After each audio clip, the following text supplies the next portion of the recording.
Are you Team Godzilla or are you Team Kong? I'm Team Kong.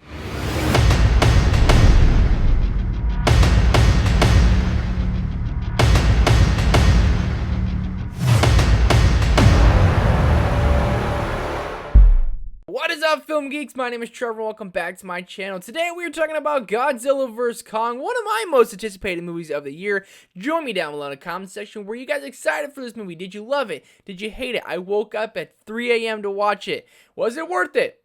Let's find out. The epic next chapter in the cinematic Monsterverse pits two of the greatest icons in motion picture history against one another, the fearsome Godzilla and the mighty Kong, with humanity caught in the balance. That's a problem I have, we're going to get to here in a second. So going into this, obviously we're expecting big action just from the trailers, and we're expecting some visually stunning moments, and this movie is visually stunning. I mean, every time the Godzilla or Kong or any of these creatures are on screen, you are jaw dropped to the floor because of how well these creatures look, how well these titans look, how well these fight scenes go together. I mean, there's not a false note anywhere. Everyone should basically win the Oscar who's a part of this film for the visual effects team. The special effects, the CGI, all of it was done second to none. Also, the score was actually really good. Throughout the film, I kept saying to myself, this score sounds really impactful, and it sounds really inspiring throughout the film, and it really goes well with the action scenes we get with Godzilla and Kong. And going into the action scenes, when you're expecting these big epic fights, when you get them, it's either they're epic or they're completely disappointing. And then when we get the fights, they are absolutely epic. They're at an all-time high. There's so much going down. There's a huge showdown. Godzilla, Kong, which team are you on? And that's really pulls on the heartstrings. The marketing did a good job because I was rooting for Kong throughout the film. I was like, come on, Kong, kick his ass. You're getting into these characters. You're kind of invested in their story now, and the marketing team deserves props for that. But if you can see from the title, this movie extremely disappointed me, and there's a couple reasons why. First off, this was one of my most anticipated movies of the year, so I had high hopes already, just from the amount of hype it had on social media, saying this movie is epic, it's awesome, it is a 9 out of 10, it's one of the most epic movies you're going to see this year. I'm expecting one of the most epic movies I'm going to see this year. And when 35 minutes in the movie has passed, and we haven't got Godzilla or Kong on the screen together, and it's only an hour and 53-minute movie, a little bit of concern starts to come in, and that's exactly what happened. First 35 minutes of the film, you're on human characters. That's been the demise and downfall of the Monsterverse, minus Kong Skull Island, because those characters were actually engaging and interesting, and the first Godzilla's characters were fine. But Godzilla King of the Monsters was supposed to be this epic showdown, and it just focused so much on the human characters, we didn't get the epic showdown. We got epic moments with this movie, but we were focused on so many different side plots with these human characters that I found myself fighting to stay awake when we were focusing on these human characters. In the first 35 minutes, we don't barely get Kong or Godzilla on the screen. We don't even see Godzilla. We just get to see Kong and the human characters interacting with Kong, trying to figure out why Godzilla is attacking and can Kong help them. And it wasn't that interesting. And then 35 minutes in, when we got our first action scene, I said, okay, now we're picking up.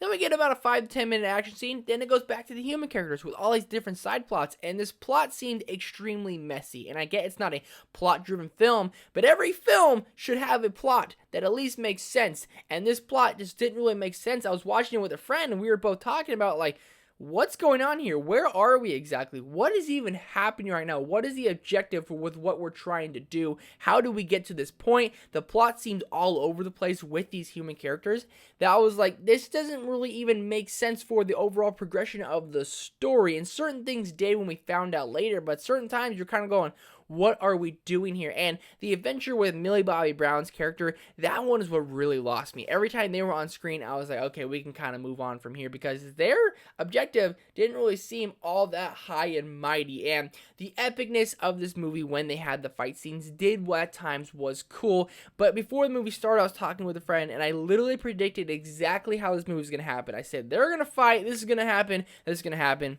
and this is how it's going to end. And literally, beat per beat, I was not wrong. And I get it. It's not a genre-defining movie. And I'm not supposed to have these expectations for a huge plot when it comes to this monster film. And I sound like I'm absolutely tearing this film down. I didn't hate this film by any means.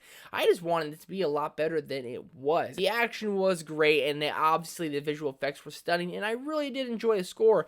But if we just stop focusing on the human characters, as much as they did. And they didn't even do it as much as Godzilla King of the Monsters, but they just focused on him a little bit too much at times, that it really dragged down the progression of the overall story. The one thing I will say that I really did like about it is that there is a definitive winner, and I was not expecting there to be, but I'm glad we actually got that, and how they do it was actually pretty cool, so I actually really appreciate it, and I had really high expectations for this. I wanted to absolutely love it, and these epic moments, I'm expecting to get chills. I'm expecting to jump out of my seat with my fist in the air screaming, and I wasn't. I was expecting like those epic moments that I wanted, and I wanted it to be like a one I rooted for, I had fun with, because I was rooting for Kong, but I never found myself jumping out of my seat, fist pumping in the air going, yeah, Kong, come on, screaming for him. I just didn't do that like I wanted to, and everyone was saying I was going to.